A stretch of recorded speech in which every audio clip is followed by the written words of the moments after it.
भूत होते हैं या नहीं, इस पे बहस तो बहुत होती है, पर सच झूठ का फैसला अब मैं आप पर छोड़ती हूँ। तो स्वागत है आपका घोस्ट स्टोरीज इन हिंदी में, जहाँ मैं हूँ आपकी होस्ट विदिशा।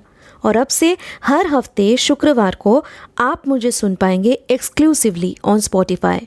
आज ही घोस्ट स्टोरीज इन हिंदी को स्पॉटिफाई पे फॉलो करें और बेल आइकन को दबाना ना भूलें, जिससे मेरी हर कहानी आप सुन सकेंगे सबसे पहले। ओफो, आज इतनी देर हो गई है कि घर पहुंचते पहुंचते रात ही हो जाएगी। बसेस भी तो कम हैं, ऑटो ही कर लूँगी अगर ज़्यादा इश्यूज़ हुए तो, आहिली ने अपने आप से कहा। आती हूँ तरुण भैया, अब आप लॉक लगा दो स्कूल गेट पे। थोड़ी तेज़ आवाज़ में अपने स्कूल के क्लर्क को इतना कहकर मेन गेट से बाहर निकल आई उस हाई स्कूल की इंग्लिश टीचर। पिछले 5 साल से यहाँ पढ़ा रही थी आहिली। कोलकाता से इतने दूर गांव में आकर पढ़ाना उसके लिए थोड़ा मुश्किल तो था, पर वो अपने पापा की इच्छाओं को पूरा करना चाहती थी। कुछ साल पहले जब उसके पापा गुजर गए थे, तब बस एक नौकरी पाने के लिए अपनी जी जान लगा चुकी थी वो, पर उसने कभी टीचर बनने का ख्वाब नहीं देखा था। आहिली के पापा हमेशा से चाहते थे कि गांव के लोगों के लिए वो एक स्कूल बनाए, जहां पर गरीब और अनाथ बच्चे बिना किसी के रोक टोक से पढ़ पाए। उनका वो सपना जीते जी तो पूरा नहीं हो पाया, पर लौती बेटी होने का फर्ज निभाने की कोशिश में आहिली ने कोई कसर नहीं छोड़ी। स्कूल तो वो बनवा नहीं पाई, इसलिए स्कूल ज्वाइन करके ही उन अधूरे ख्वाबों को पूरा कर रही थी सबकी चहीती इंग्लिश मैम।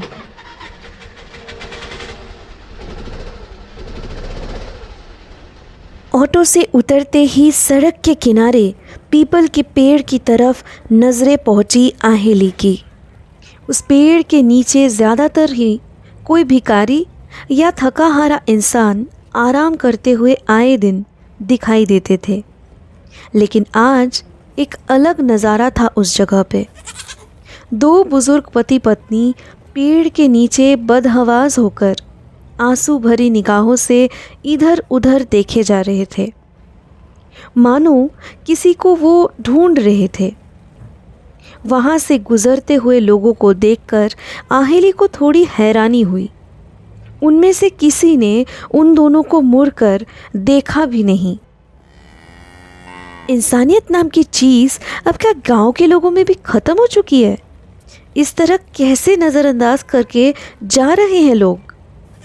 उनकी ओर कदम बढ़ाते हुए आहिली अपने दिमाग में इन्हीं सब सवालों को दोहराए जा रही थी। अब चाचा जी, क्या आप लोग किसी को ढूंढ रहे हैं? आप काफ़ी परेशान दिख रहे हैं, इसलिए मैं पूछने आ गई आप लोगों को। धीरे से उस बूढ़े आदमी ने कहा।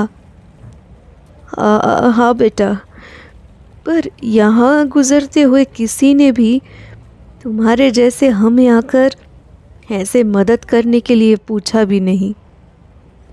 आप चाहे तो मुझे अपनी तकलीफ़ बता सकते हैं, हो सकता है मैं आपके किसी काम आ जाऊं।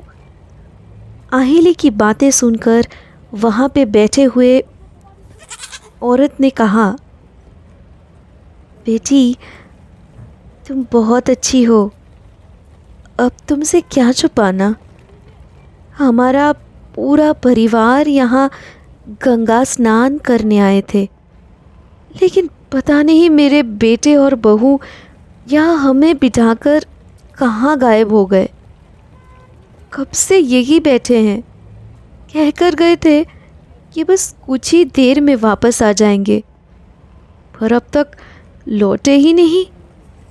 यहाँ से उठकर उन्हें ढूंढने जा भी नहीं सकते। इस जगह से बिल्कुल अनजान है हम दोनों। उनकी सारी बातें सुनने के बाद आहिली कुछ भी समझ नहीं पा रही थी कि उसे कैसे उन दोनों की मदद करनी चाहिए। अगले कुछ पल तक सोचने के बाद आहेली ने उनसे कहा, देखिए मुझे लगता है आपको पुलिस के पास लेकर जाना ही सही रहेगा। अगर आपके पास आपके बेटे या बहू का मोबाइल नंबर या कोई भी फ़ोटो हो तो भी उससे उन लोगों को खोज निकालने में मदद हो जाएगी।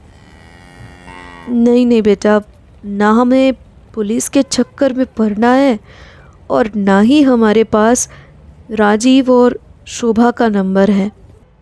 हम यहाँ गंगा स्नान के लिए आए थे, हमें वहीं तक पहुँचा दो।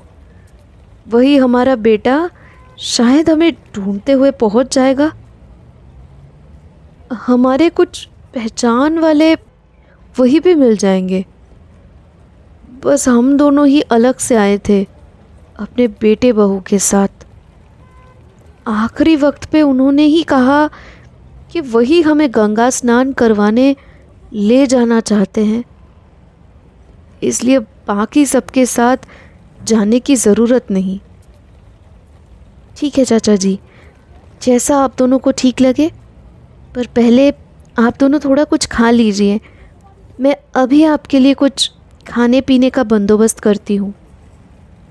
नहीं नहीं बेटा, उसकी कोई ज़रूरत नहीं। ऐसे भी तुम शायद इस गांव की नहीं हो, कहीं जा रही थी क्या? अब हाँ, वो मैं यहाँ एक हाई स्कूल में टीचर हूँ। स्कूल से वापस अपने घर कोलकाता की तरफ जा रही थी। फिर तो हमारी वजह से तुम्हें बहुत परेशानी हो जाएगी बेटी, तुम्हें देरी हो गई तो। अब नहीं चाचा जी, मैं आप दोनों को वहाँ छोड़कर वापस उसी गाड़ी में अपने घर के लिए निकल जाऊंगी। यहाँ ऐसे कार मिल जाते हैं। रुकिए, मैं देखती हूँ किसी कार को रोककर। आहेली काफ़ी वक्त तक इंतज़ार करने के बाद अंत में एक कार को रोकती है और ड्राइवर के साथ गंगासागर तक पहुंचने का और वापस वहीं से कोलकाता पहुंचने का एडवांस बुकिंग कर लेती है। कार में बैठकर आगे का सफ़र शुरू करते ही उन दोनों बूढ़े लोगों के आंखों में खुशी की लहर नज़र आ रही थी। आहेली उनको देखकर बहुत सुकून महसूस कर रही थी, पर ताज्जुब की बात ये थी कि पूरे रास्ते उन दोनों के मुंह से एक भी शब्द नहीं सुनी आहेली ने। शायद मारे खुशी के उनको मुझसे बात करने का भी मन नहीं हो रहा। मन ही मन ये सब सोचते जा रही थी वो। अचानक से उसे याद आया कि जिस बात को उसने गौर ही नहीं की थी वो ये था कि उन दोनों बुजुर्ग के पास कोई बैग या ट्रॉली भी नहीं थी। आहेली ने मुड़कर उनकी तरफ देखते हुए पूछा, चाचा जी, चाची, आपके साथ आपका सामान का कोई बैग था क्या? वहाँ तो मुझे कोई लगेज बैग नहीं दिखा। आहेली के सवाल पे चाचा जी ने सर हिलाकर ना का इशारा किया। रियर व्यू मिरर में ड्राइवर ने भी इस बात पे पीछे बैठे हुए सवारियों को देखा। 28 साल की आहेली शायद अब अंदाज़ा लगा पा रही थी कि आखिर माजरा क्या था। इन बूढ़े माँ बाप से पल्ला झाड़ने के लिए उनके बेटे और बहू ने ही शायद ये सारा खेल रचा था। उनका इरादा इन्हें गंगा स्नान करवाने का नहीं, बल्कि उन्हें यहाँ पे छोड़कर जाने का था।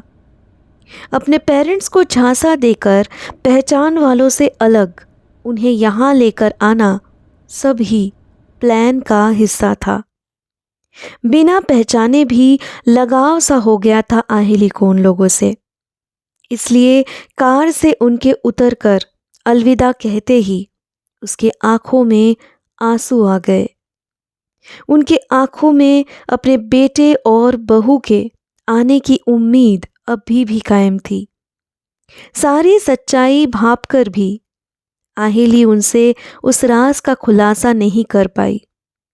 उनके पैर छूते ही आहेली के माथे पर हाथ फिरोते हुए उस बुज़ुर्ग आदमी ने कहा, बेटा, मेरा नाम रमानाथ है और मेरी पत्नी का नाम गायत्री है। हमारा बेटा अगर हमारे खोज में कभी कहीं भी तुम्हें या गांव के किसी को मिल जाए तो उनको बता देना कि हम दोनों यहाँ पे हैं। हम संग्रामपुर से हैं और यहाँ जो लोग हैं हमारे रिश्तेदारों में से हैं, वो भी हमें घर तक पहुँचा सकते हैं।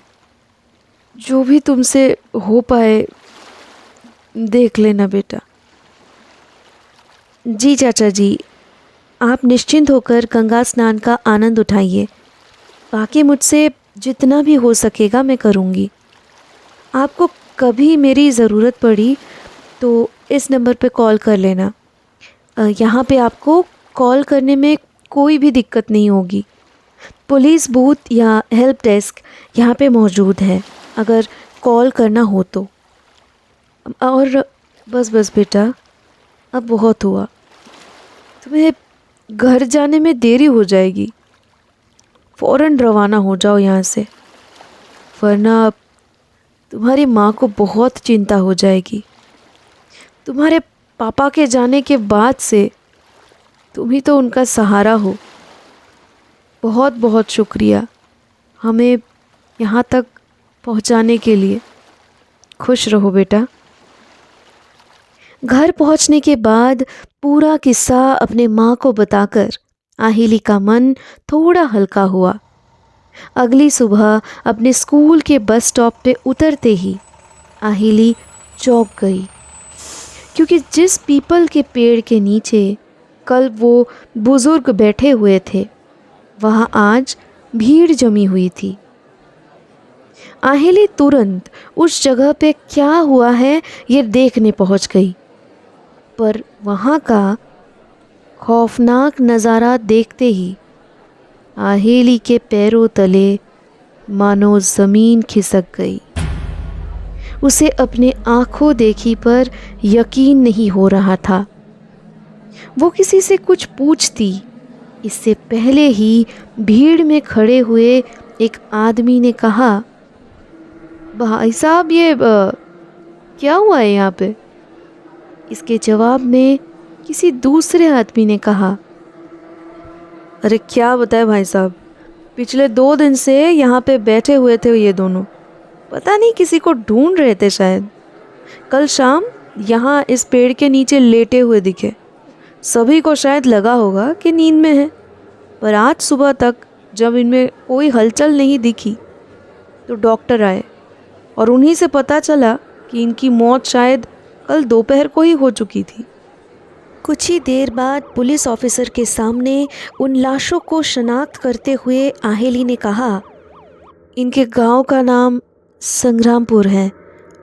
नाम रमानाथ और गायत्री है और इनके बेटे का नाम राजीव है। कुछ पहचान वाले आपको गंगा सागर मेले में मिल जाएंगे।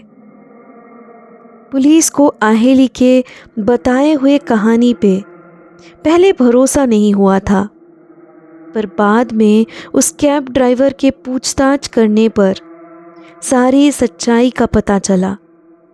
उस ड्राइवर का ये भी कहना था कि उस शाम से लेकर रात तक उनके कार में बस जो सवारी थी वो सिर्फ और सिर्फ आहेली ही थी और उसके साथ कोई भी नहीं था।